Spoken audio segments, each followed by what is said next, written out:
नमस्कार दोस्तों, सर्वांग मोटिवेशन चैनल में आपका स्वागत है। दोस्तों, गौतम बुद्ध का आश्रम श्रीवस्ती के निकट जेतन विहार में स्थित था। यहाँ प्रतिदिन सैकड़ों शिष्य और श्रद्धालु उनकी शिक्षाओं को सुनने आते थे। बुद्ध अपनी गूढ़ शिक्षाओं को सरल कहानियों के माध्यम से समझाते थे ताकि आम आदमी भी सत्य को आत्मसात कर सके। इसी आश्रम में एक युवा भिक्षु रहता था जिसका नाम आनंद था। वह बुद्ध का प्रिय शिष्य था और ज्ञान की प्राप्ति के लिए हर संभव प्रयास करता रहता था, लेकिन उसे ऐसा लगने लगा कि उसकी साधना का कोई फल नहीं मिल रहा। एक दिन वह अधीरता से बुद्ध के पास गया और बोला, गुरुदेव, मैं पूरी निष्ठा से ध्यान करता हूँ, सभी नियमों का पालन करता हूँ, फिर भी आत्मज्ञान मुझसे दूर क्यों है? मैं बहुत कोशिश कर रहा हूँ, फिर भी मुझे सफलता नहीं मिल रही। बुद्ध ने आनंद को ध्यान से देखा और मुस्कुराकर कहा, प्रिय आनंद, मैं तुम्हें एक छोटी सी परीक्षा देना चाहता हूँ, क्या तुम तैयार हो? आनंद ने तुरंत सिर हिलाया। जी गुरुदेव। बुद्ध ने पास ही बैठी एक ग्रामीण महिला से कहा, क्या तुम हमें एक कटोरा ताजा मक्खन ला सकती हो? महिला आदरपूर्वक सहमत हो गई और कुछ ही देर में एक कटोरा ताजा मक्खन ले आई। बुद्ध ने आनंद से कहा, इस कटोरे को नदी में रखकर आओ और कुछ देर वहां बैठो, फिर लौटकर मुझे बताओ कि तुमने क्या देखा। आनंद ने बिना कुछ पूछे आदेश का पालन किया और मक्खन से भरा कटोरा लाकर नदी किनारे चला गया। आनंद ने कटोरे को नदी में रख दिया और ध्यान से देखने लगा। धीरे धीरे मक्खन पिघलने लगा और पानी में घुलने लगा। पहले वह कटोरे की सतह पर जमा रहा, फिर थोड़ी देर बाद पानी के साथ मिल गया। आनंद ने इसे देखा और कुछ समझने की कोशिश करने लगा। घंटों तक उसने कटोरे को देखा, लेकिन मक्खन पूरी तरह से पानी में विलीन हो चुका था। अब सूरज ढलने लगा तो वह वापस बुद्ध के पास लौटा। बुद्ध ने मुस्कुराते हुए पूछा, आनंद, क्या तुमने कुछ सीखा? आनंद ने सिर झुका लिया। गुरुदेव, जब मैंने मक्खन का कटोरा पानी में रखा तो शुरुआत में मक्खन तैरता रहा। धीरे धीरे वह पानी के तापमान के अनुसार पिघलने लगा और अंततः पानी में घुल गया। बुद्ध ने सिर हिलाया। यही तुम्हारे प्रश्न का उत्तर है आनंद। आत्मज्ञान का मार्ग भी ऐसा ही होता है।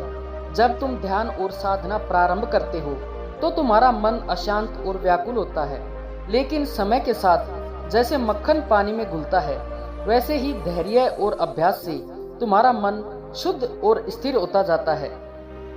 आत्मज्ञान तुरंत नहीं मिलता, बल्कि धीरे धीरे मन को तैयार करने से प्राप्त होता है।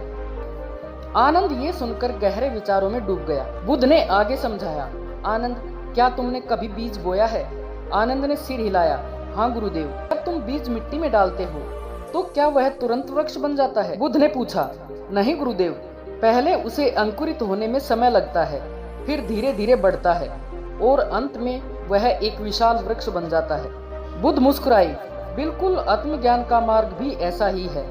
तुमने ध्यान और साधना का बीज तो बो दिया है, लेकिन उसे फल देने में समय लगेगा। यदि तुम अधीर होकर बीच में ही साधना छोड़ दोगे तो यह बीज कभी वृक्ष नहीं बन पाएगा।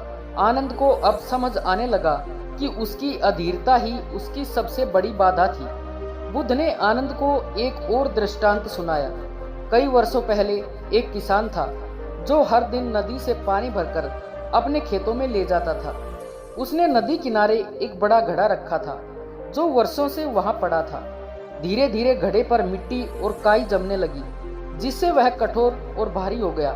आनंद ध्यान से सुन रहा था। एक दिन अचानक मूसलाधार बारिश हुई। तेज बहाव में घड़ा नदी में गिर गया। घड़ा भारी था, इसलिए पहले तो वह नदी के तल में बैठा रहा, लेकिन धीरे धीरे लगातार बहते पानी ने उसकी मिट्टी और काई को धो डाला। घड़ा हल्का हो गया और अंततः नदी के प्रवाह में बह गया। बुद्ध ने आनंद की ओर देखा।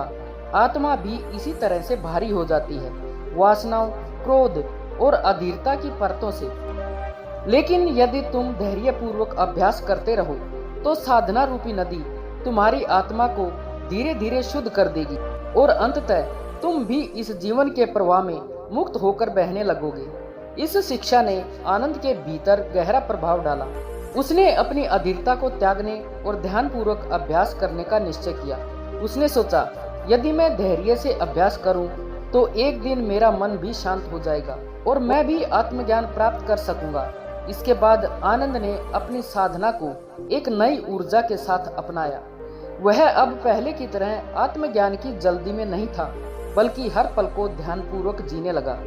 कई वर्षों बाद जब आनंद ने पर्याप्त अभ्यास किया तो उसका मन स्थिर हो गया। अब ना तो उसे अधीरता सताती थी और ना ही वह जल्दी में था। धीरे धीरे उसकी चेतना परिपक्व हुई और वह एक दिन आत्मज्ञान की स्थिति तक पहुंच गया। जब उसने बुद्ध के पास आकर अपना अनुभव साझा किया तो बुद्ध ने मुस्कुराते हुए कहा, अब तुम्हें समझ आया कि आत्मज्ञान केवल प्रयास से नहीं बल्कि धैर्य और निरंतर अभ्यास से प्राप्त होता है। आनंद ने सिर झुकाकर कहा, हाँ गुरुदेव, अब मुझे ये समझ में आ गया है कि धैर्य ही सच्चा ज्ञान है। दोस्तों, गौतम बुद्ध की ये शिक्षा हमें सिखाती है कि साधना और आत्मज्ञान एक धीमी और स्थिर प्रक्रिया है। यदि हम जीवन में कुछ महत्वपूर्ण प्राप्त करना चाहते हैं तो हमें धैर्य रखना चाहिए। दोस्तों, आशा है इस कहानी से आपको बहुत कुछ सीखने को मिला होगा। कृपया कमेंट में अपने सुझाव अवश्य बताएं और अगर कहानी अच्छी लगी हो तो वीडियो को लाइक और शेयर करें और चैनल को सब्सक्राइब करना ना भूलें। धन्यवाद। नमो बुद्धाय।